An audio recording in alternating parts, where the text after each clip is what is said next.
Imagine-toi dans un métro bondé. L'air est lourd, les bruits t'agressent. Quelqu'un te bouscule, un autre te lance une remarque sèche. Tu sens ton cœur s'accélérer. Ton esprit s'enflamme. Pourquoi ces gens sont si irrespectueux? Tu es à deux doigts de réagir, de t'énerver. Mais juste en face, un homme, calme, imperturbable. Il tient un livre entre ses mains. Il ne dit rien, ne lève pas les yeux. Rien ne semble pouvoir l'atteindre. Il ne fuit pas. Il reste, il respire, et il maîtrise. Ce n'est pas un surhomme, c'est un homme formé, un esprit entraîné à ne pas céder à l'impulsion. Ce que tu vois là, c'est la force tranquille du stoïcisme. Les stoïciens, comme Marc Aurèle ou Épictète, ont passé leur vie à cultiver cette paix intérieure, pas pour fuir la vie, mais pour la vivre pleinement, sans se laisser contrôler par chaque provocation, chaque injustice, chaque difficulté.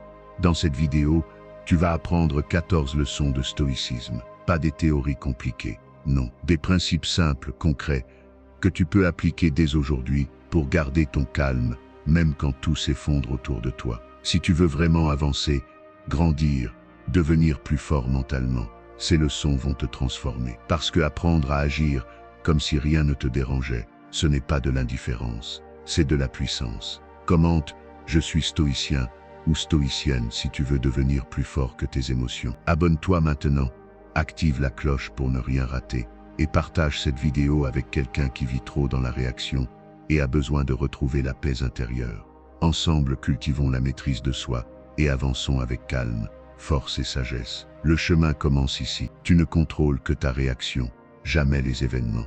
Dans la vie, tu seras constamment confronté à des situations imprévues, à des événements qui échappent à ton contrôle. Il y a des choses qui vont arriver sans que tu n'y puisses rien, des accidents, des imprévus, des échecs, des critiques, des conflits. Tu ne peux pas éviter ces aléas, mais il y a une chose que tu contrôles, ta réaction. Les stoïciens, ces sages de l'Antiquité, nous enseignent que ce n'est pas l'événement en soi qui détermine notre bien-être, mais notre perception et notre réponse à cet événement. Marc Aurèle, l'empereur philosophe, disait que notre vie est ce que nos pensées en font. Ce n'est pas l'incident qui nous trouble, mais ce que nous en faisons. Autrement dit, face à une situation difficile, c'est ta propre interprétation qui va façonner ton état d'esprit. Prenons un exemple simple. Imaginons que tu sois coincé dans un embouteillage. Il fait chaud, tu es pressé, et la frustration commence à monter. Tu peux choisir de laisser cette situation t'envahir et de te laisser submerger par la colère. Ou tu peux décider d'accepter la réalité de l'instant et de te concentrer sur ce que tu peux contrôler. Peut-être profiter de ce temps pour écouter un podcast inspirant ou simplement respirer profondément. Ce choix, c'est toi qui l'as. Le stoïcisme te rappelle que la véritable liberté vient de ta capacité à choisir ta réaction. Les événements extérieurs ne sont pas sous ton contrôle, mais la manière dont tu y fais face est entièrement entre tes mains. Au lieu de lutter contre ce qui échappe à ton pouvoir, concentre-toi sur ce que tu peux changer ta réaction. Cette simple prise de conscience peut transformer ta vie. Ce qui ne dépend pas de toi n'a pas à t'affecter.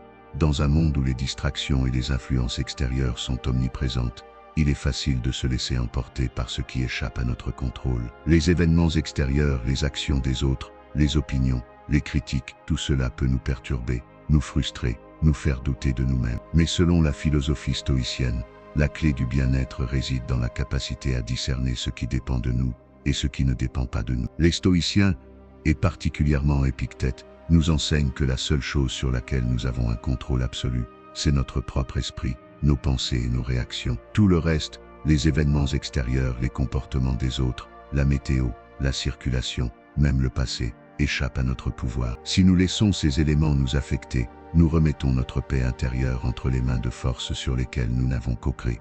Quelqu'un te fait une remarque désobligeante. C'est un événement extérieur qui en soi ne peut pas te nuire. Ce qui va déterminer ton bien-être, c'est ta réaction à cette remarque. Si tu choisis de prendre cela personnellement, de laisser la colère ou la tristesse te submerger, tu laisses cet événement avoir du pouvoir sur toi. En revanche, si tu choisis de ne pas laisser cette remarque affecter ton humeur, de l'observer comme un simple fait extérieur qui ne te touche pas profondément, tu gardes ton pouvoir. Le stoïcisme nous apprend à nous concentrer sur ce qui est en nous, ce qui dépend de nous, nos pensées, nos actions, nos valeurs, tout ce qui est extérieur à nous, la météo, les opinions des autres, les situations imprévues, ne devraient pas nous perturber. Ces choses n'ont aucun pouvoir sur notre tranquillité d'esprit.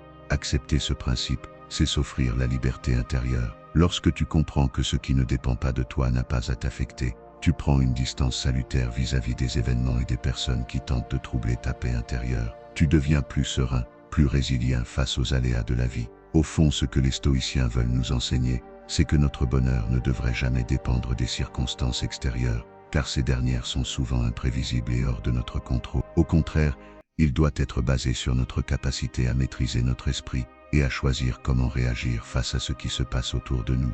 Alors rappelle-toi, ce qui ne dépend pas de toi n'a pas à t'affecter. Concentre-toi sur ce que tu peux contrôler et laisse le reste de côté. C'est là que réside la véritable liberté. Le calme est une force, pas une faiblesse. Dans un monde où tout va vite, où l'agitation et les émotions sont souvent sur le devant de la scène, il peut sembler contre-intuitif de considérer le calme comme une véritable force. Pourtant, selon les principes du stoïcisme, ce calme intérieur est l'une des plus grandes puissances que l'on puisse développer. Les stoïciens, comme Marc Aurèle, Sénéca ou Épictète, ont toujours mis en avant l'importance de la maîtrise de soi. Ils croyaient que face à l'adversité, la vraie force ne réside pas dans la colère ou la réactivité, mais dans la capacité à rester calme et rationnel. Le calme n'est pas un signe de passivité, de faiblesse ou d'indifférence. Au contraire, il est le reflet d'une profonde compréhension de soi et du monde. Prenons l'exemple d'une situation stressante. Imagine que tu sois face à une crise, un défi majeur au travail ou dans ta vie personnelle. Ta première réaction pourrait être l'agitation, la peur ou même l'énervement. Ces émotions sont naturelles,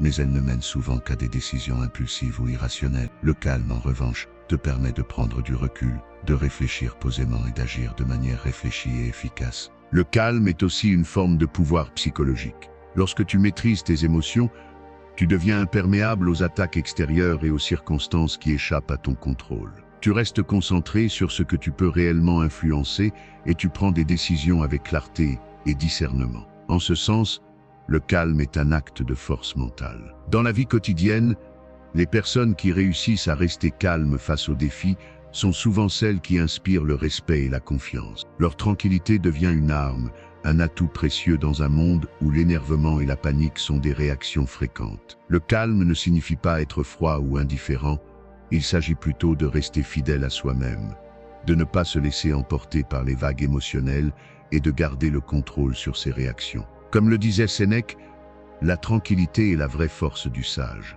Cultiver cette paix intérieure, c'est choisir la force face à la turbulence du monde extérieur. Maîtriser ses paroles, c'est dominer sa colère. Les mots ont un pouvoir immense.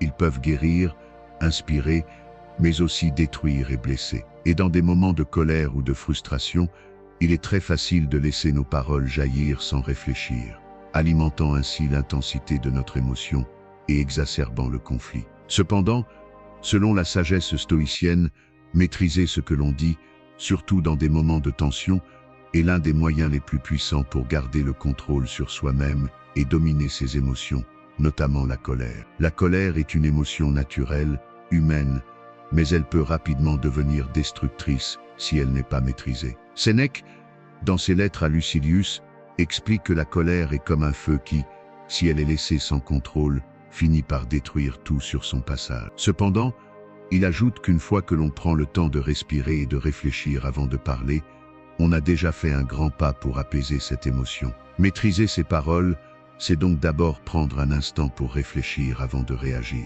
C'est choisir de ne pas répondre à la provocation, d'éviter les mots acerbes qui ne feront qu'envenimer la situation. En effet, lorsque l'on est en colère, nos paroles deviennent souvent un miroir de notre frustration intérieure. En nous engageant dans des échanges houleux ou agressifs, on cède à la tentation de libérer cette colère sans se rendre compte des conséquences sur nos relations et notre propre bien-être. Les stoïciens nous rappellent que nous ne pouvons pas toujours contrôler ce que les autres disent ou font, mais nous pouvons toujours contrôler la manière dont nous répondons. Si nous choisissons de rester silencieux ou d'adopter un ton calme et mesuré, nous reprenons le pouvoir sur la situation. Comme l'écrivait Épictète, ce n'est pas ce qui vous arrive, mais la manière dont vous réagissez qui fait toute la différence. Maîtriser nos paroles, c'est donc aussi une manière de se respecter soi-même. Lorsque l'on parle sous l'emprise de la colère, on risque de regretter nos mots plus tard. En revanche, en choisissant de répondre avec calme, nous préservons non seulement notre dignité, mais nous empêchons la colère de contrôler notre esprit. Chaque mot choisi avec soin devient une victoire sur nos émotions. En somme, La maîtrise des paroles est un moyen direct et efficace de dominer la colère. Cela nous permet de rester fidèles à nos principes stoïciens, de ne pas laisser nos émotions dicter nos actions et de cultiver une paix intérieure durable. Au final, ce sont nos réactions, et non les événements eux-mêmes, qui détermineront notre tranquillité d'esprit. Laisse les insultes glisser, elles ne parlent que de l'autre. Dans un monde où les conflits sont inévitables et où les relations humaines sont parfois marquées par des tensions, il peut être facile de prendre les insultes et les critiques de manière personnelle. Cependant, selon les enseignements stoïciens, nous devons apprendre à laisser ces attaques glisser sur nous, car elles ne révèlent que l'état d'esprit et les émotions de celui qui les profère, pas la vérité sur nous-mêmes. Lorsque quelqu'un nous insulte ou nous critique de manière acerbe, notre première réaction pourrait être de nous défendre, de riposter ou de répondre avec la même violence verbale. Pourtant, les stoïciens nous enseignent que cette réaction impulsive est une perte d'énergie et une manière de nous laisser envahir par des émotions négatives. Le philosophe Épictète soulignait que ce n'est pas ce qui vous arrive qui vous dérange, mais la manière dont vous réagissez à ce qui vous arrive. Autrement dit, l'insulte n'a de pouvoir sur nous que si nous lui donnons ce pouvoir. Si nous ne réagissons pas, elle perd toute sa force. Les insultes, en effet, sont un reflet de la personne qui les prononce. Elles témoignent souvent de frustration, d'angoisse ou de colère intérieure chez celui qui attaque. Cela ne signifie pas que ces mots ne sont pas blessants, mais cela nous permet de prendre du recul et de les voir sous un autre angle. En choisissant de ne pas répondre à l'insulte, nous restons maîtres de nous-mêmes et nous refusons de jouer le rôle de la victime ou du réactif. Sénèque, dans ses lettres à Lucilius, nous invite à prendre conscience de la futilité des paroles des autres et à ne pas nous laisser affecter par elles.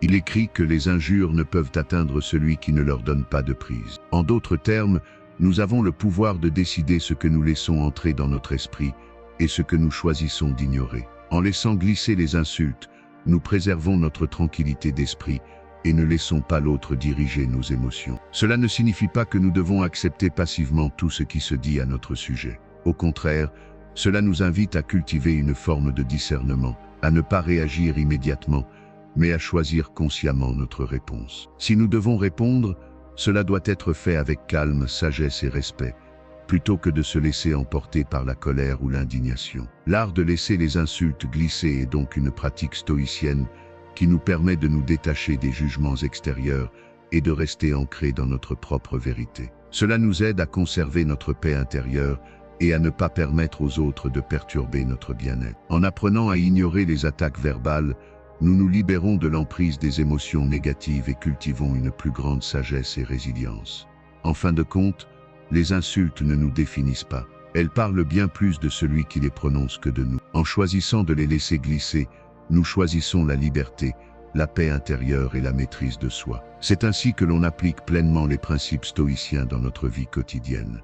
Accepte ce qui est, sans résistance inutile. Dans un monde en constante évolution, nous sommes souvent confrontés à des situations que nous ne pouvons pas contrôler. Ces événements inattendus, ces échecs, ces pertes ou ces changements soudains peuvent nous déstabiliser, nous frustrer, voire nous faire perdre notre sérénité. Pourtant, le stoïcisme nous enseigne une leçon cruciale, accepter ce qui est sans résistance inutile. Ce principe, cher aux philosophes stoïciens comme Épictète et Marc Aurèle, repose sur l'idée que nous n'avons pas le pouvoir de contrôler tout ce qui se passe autour de nous, mais que nous pouvons choisir comment réagir face à ces événements. Il nous invite à embrasser la réalité telle qu'elle se présente, plutôt que de lutter contre elle. Résister à ce qui est, c'est s'épuiser inutilement, se consumer dans des émotions négatives et se détourner de ce que nous pouvons réellement changer, notre manière de percevoir et d'agir face à la situation. Le stoïcisme nous enseigne que notre souffrance ne provient pas des événements eux-mêmes,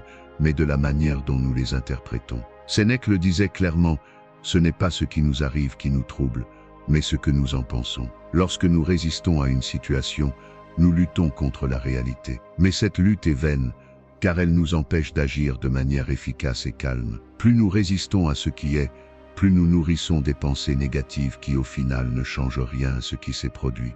Accepter ce qui est, ce n'est pas se résigner passivement, mais plutôt adopter une attitude active de lâcher prise. C'est reconnaître que certaines choses échappent à notre contrôle et que c'est dans notre capacité à accepter cela que réside notre véritable force. En nous libérant de l'attachement à ce qui ne peut être changé, nous nous permettons de trouver des solutions constructives et de nous concentrer sur ce qui dépend réellement de nous, nos actions et nos pensées.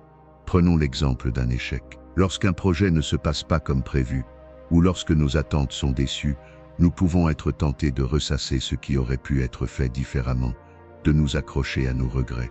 Mais cette résistance ne fait que prolonger notre souffrance. En acceptant l'échec comme une part naturelle du processus, nous pouvons en tirer des leçons, ajuster notre trajectoire et aller de l'avant avec plus de sagesse. Accepter ce qui est, c'est donc se donner la liberté de grandir à travers les difficultés, sans se laisser paralyser par elles. L'acceptation ne signifie pas passivité. Elle nous permet de voir les choses telles qu'elles sont, sans les déformer par nos désirs ou nos peurs.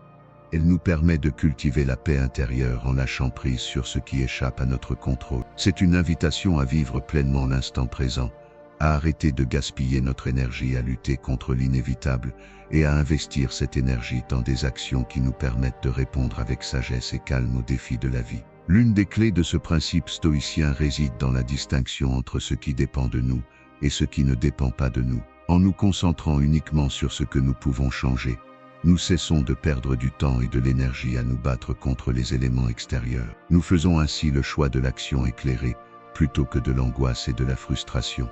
En résumé, accepter ce qui est, sans résistance inutile, est une manière de vivre sereinement dans un monde imparfait. Cela ne signifie pas se soumettre à la fatalité, mais au contraire, adopter une posture de force intérieure qui nous permet de faire face à l'adversité avec calme et discernement. En appliquant ce principe stoïcien, nous pouvons transformer nos défis en occasions de croissance et retrouver une paix intérieure durable, quelles que soient les circonstances extérieures. La colère est un feu qui brûle celui qui l'alimente. La colère, comme un feu incontrôlable, peut rapidement se propager et tout dévorer sur son passage. Elle consume notre énergie, assombrit nos pensées et altère nos actions. Ce feu intérieur, souvent nourri par nos attentes non satisfaites, nos frustrations et nos blessures, finit par détruire celui qui le laisse se propager sans frein. Le stoïcisme nous enseigne que la colère est un sentiment que nous pouvons choisir de maîtriser. Selon les philosophes stoïciens comme Sénèque et Marc Aurèle, la colère n'est pas une réponse à un événement extérieur, mais plutôt à la manière dont nous interprétons cet événement. Nous décidons de nourrir ou d'éteindre ce feu intérieur. En d'autres termes, c'est notre perception de la situation, et non la situation elle-même, qui détermine si nous réagissons avec colère ou avec calme. Sénèque, dans ses écrits, nous invite à prendre du recul avant d'agir sous l'effet de la colère. Plutôt que de réagir impulsivement, nous devons d'abord réfléchir, observer nos émotions et nous demander si la colère est vraiment justifiée. Souvent, ce que nous ressentons comme une injustice ou une offense est en réalité le reflet de notre propre interprétation biaisée des événements. Ainsi, nourrir la colère revient à s'accrocher à cette interprétation, à cette perception déformée de la réalité. Mais la colère a un coût. Elle ne détruit pas seulement les relations extérieures, mais elle nous détruit également de l'intérieur. Chaque instant où nous nourrissons la colère, nous nous empoisonnons nous-mêmes. C'est un poison psychologique qui altère notre jugement et qui nous empêche de penser de manière claire et rationnelle. La colère envahit notre esprit et nous empêche d'agir avec sagesse. Elle peut, si elle n'est pas maîtrisée, conduire à des décisions impulsives dont nous pourrions regretter les conséquences plus tard. Le stoïcisme nous montre que la véritable liberté réside dans notre capacité à choisir nos réactions. La colère n'est pas une émotion inévitable, mais une réponse que nous pouvons contrôler. En observant nos émotions sans jugement et en cultivant la pleine conscience, nous pouvons nous détacher de la colère et choisir des réponses plus réfléchies et plus constructives. La colère est souvent liée à des attentes irréalistes, des désirs non satisfaits ou des perceptions erronées de la réalité. Par exemple, si quelqu'un nous traite de manière injuste, nous pouvons avoir la tentation de réagir avec colère. Cependant, en pratiquant la perspective stoïcienne, nous comprenons que ce n'est pas l'action de l'autre qui nous fait souffrir, mais notre propre interprétation de cette action. En choisissant de ne pas nourrir cette colère, nous nous libérons de son emprise. Un autre aspect important de la maîtrise de la colère, selon les stoïciens, est la pratique du pardon. Pardonnons non seulement aux autres, mais aussi à nous-mêmes pour nos propres erreurs et faiblesses. Le pardon n'est pas une abdication de nos principes, mais un moyen de se libérer de la rage qui entrave notre paix intérieure. C'est une manière de laisser le feu de la colère s'éteindre en nous pour que nous puissions retrouver notre calme et notre sérénité. Il est également essentiel de se rappeler que la colère, dans de nombreux cas, est le résultat de notre propre ego blessé. Lorsque nous nous sentons attaqués ou méprisés, notre ego entre en jeu et cherche à se défendre. Mais en adoptant la sagesse stoïcienne, nous comprenons que l'ego, bien qu'important, ne doit pas gouverner nos émotions. Au contraire, nous devons le dominer et ne pas lui permettre de déclencher des réactions impulsives. En résumé, la colère est un feu dangereux. Elle peut détruire nos relations, altérer notre jugement et nous isoler de la paix intérieure. Cependant, en cultivant la maîtrise de soi, la réflexion et la pleine conscience, nous avons le pouvoir d'éteindre ce feu avant qu'il ne nous consume. Le stoïcisme nous enseigne que plutôt que de réagir avec colère, nous pouvons choisir d'agir avec sagesse, calme et sérénité, transformant ainsi chaque situation difficile en une occasion de grandir et de renforcer notre résilience émotionnelle. La colère ne doit pas diriger nos vies. Au contraire, en nous libérant de son emprise, nous pouvons choisir une vie plus calme, plus équilibrée et plus sage. Sois le rocher que la tempête ne bouge pas. Dans la vie, les tempêtes sont inévitables, les défis, les conflits, les échecs et les imprévus viennent perturber notre quotidien. Mais au lieu de nous laisser emporter par la violence de ces événements, les stoïciens nous enseignent à être comme un rocher face à la tempête, immobile et solide, indépendant des vagues émotionnelles qui nous entourent. Cette métaphore nous invite à cultiver une stabilité intérieure inébranlable. Le rocher, bien que secoué par les éléments, reste en place, solide et indifférent aux forces extérieures. De même, face aux difficultés de la vie, notre objectif doit être de rester ferme dans nos convictions, nos valeurs et notre calme intérieur.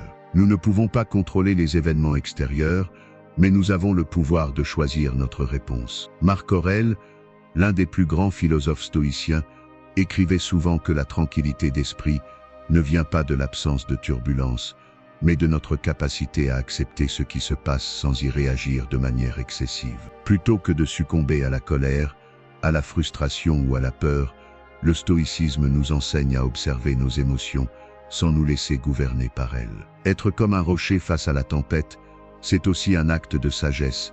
Il ne s'agit pas de réprimer nos émotions ou de les ignorer, mais de les accueillir et de les maîtriser. Quand nous restons imperturbables, nous prenons le contrôle de notre état intérieur, et c'est là que réside notre véritable force.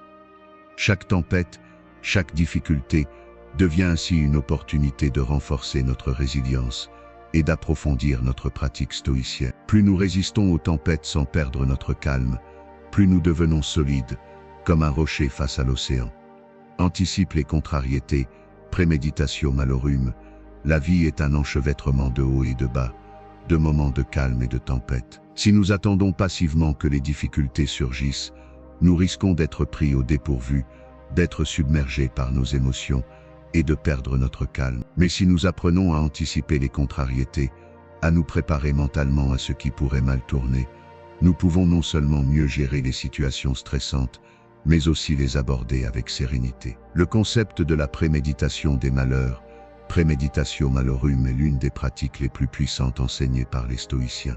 Elle consiste à imaginer les pires scénarios possibles, non pas pour nourrir la peur ou la négativité, mais pour se préparer à l'inévitable. Cette pratique permet de nous détacher de l'inconnu et de renforcer notre résilience face aux défis de la vie. Marc Aurèle, un grand philosophe stoïcien, conseillait de se rappeler chaque jour que des contrariétés surgiraient, que nous serions confrontés à des gens difficiles, à des échecs ou à des moments de frustration. Mais au lieu de les considérer comme des injustices ou des catastrophes, il les voyait comme des opportunités de mettre en pratique la vertu et la sagesse. Anticiper les contrariétés ne veut pas dire s'attendre au pire dans chaque situation. Il s'agit simplement d'être réaliste et de comprendre que les obstacles font partie du parcours, plutôt que de se laisser envahir par la surprise ou l'impuissance. En les ayant déjà envisagés, nous pouvons mieux accepter et gérer ces moments difficiles. Cela nous aide à garder une perspective calme et rationnelle, même dans les situations les plus chaotiques. Cette préparation mentale permet également de cultiver la gratitude. En imaginant ce qui pourrait mal tourner, nous nous rendons compte de la chance que nous avons lorsque tout se passe bien. Ainsi, la préméditation malorum ne sert pas à nourrir la peur, mais à cultiver la sagesse et la maîtrise de soi. Plus nous l'appliquons dans notre quotidien, plus nous développons une capacité à faire face à la vie avec calme et détachement, sans être emportés par les vagues des événements imprévus. En fin de compte, en anticipant les contrariétés, nous nous donnons les outils pour rester maîtres de notre esprit, quelles que soient les tempêtes qui surgissent autour de nous. L'ego est ton plus grand ennemi.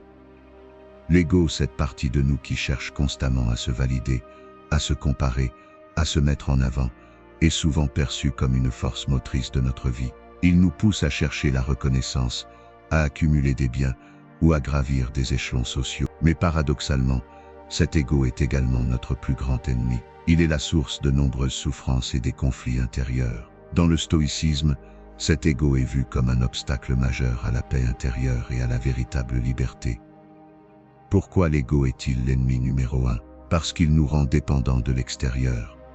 Nous cherchons constamment à prouver notre valeur aux autres, à recevoir des compliments, à éviter la critique ou à accumuler des possessions pour nourrir cette image de soi. Mais ce faisant, nous nous éloignons de ce qui est véritablement important, la maîtrise de soi et l'alignement avec nos principes internes. L'ego nous pousse à identifier notre valeur à travers ce que les autres pensent de nous, ce que nous possédons ou ce que nous avons accompli. Mais toutes ces choses sont temporaires et hors de notre contrôle. Les personnes vont et viennent, les biens matériels se déprécient, et même nos réussites peuvent s'effacer avec le temps. Ainsi, lorsque nous plaçons notre identité dans ces éléments externes, nous devenons vulnérables à la souffrance. Le stoïcisme nous enseigne que la véritable liberté vient de l'indépendance vis-à-vis de notre ego. Sénèque disait que ce n'est pas ce qui nous arrive, mais comment nous réagissons qui fait toute la différence. En d'autres termes, la clé pour se libérer de l'ego est de ne pas laisser nos émotions et notre identité dépendre de ce qui est extérieur à nous.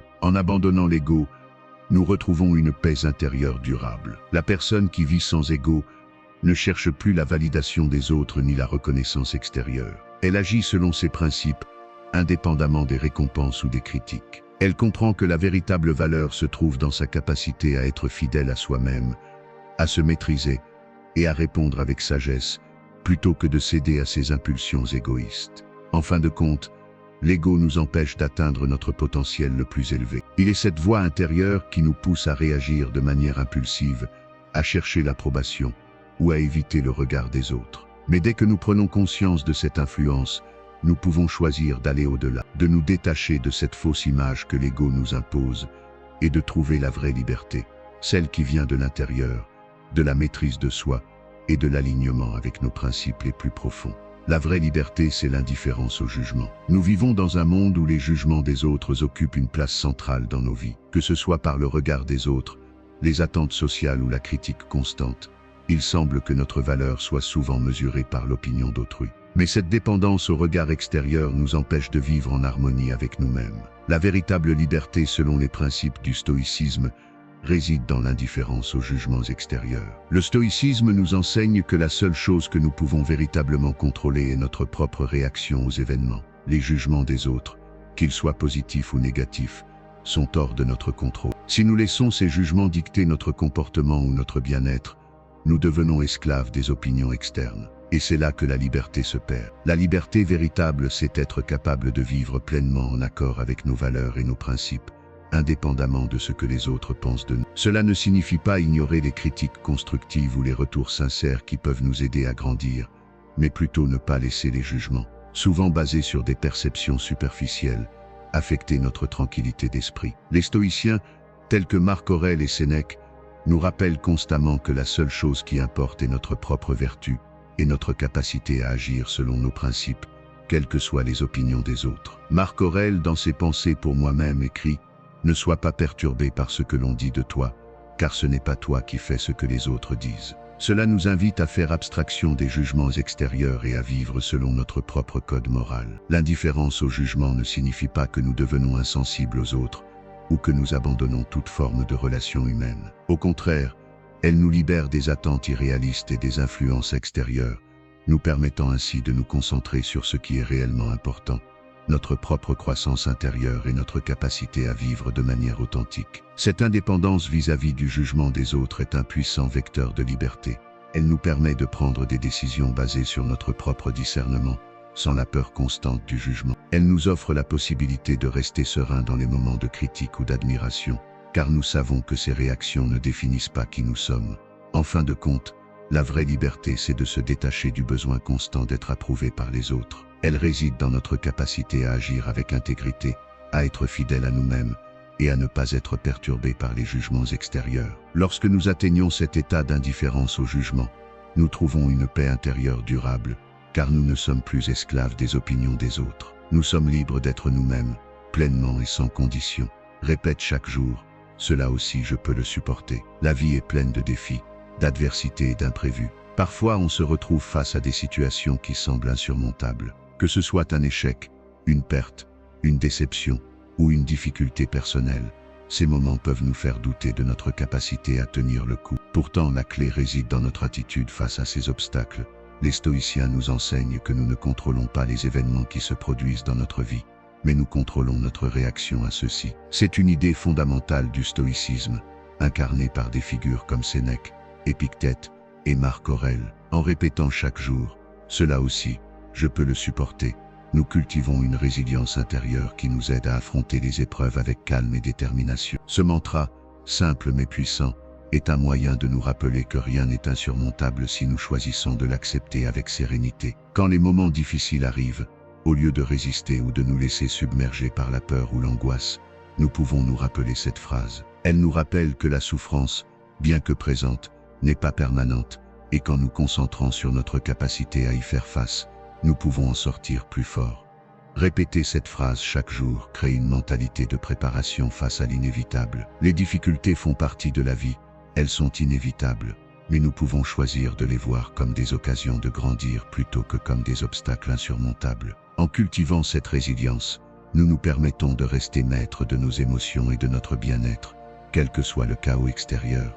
Sénèque, dans ses lettres à Lucilius, insiste sur l'importance de se préparer mentalement aux épreuves, plutôt que de les craindre. Pour lui, l'anticipation des difficultés permet de les affronter avec une force tranquille. La difficulté, dit-il, n'est pas d'éviter la souffrance, mais de la supporter avec dignité. Ainsi, en répétant cela aussi, je peux le supporter, nous nous préparons non seulement à faire face aux défis, mais aussi à les surmonter avec grâce et sagesse. En fin de compte, cette phrase est un rappel que nous sommes plus forts que nous le pensons.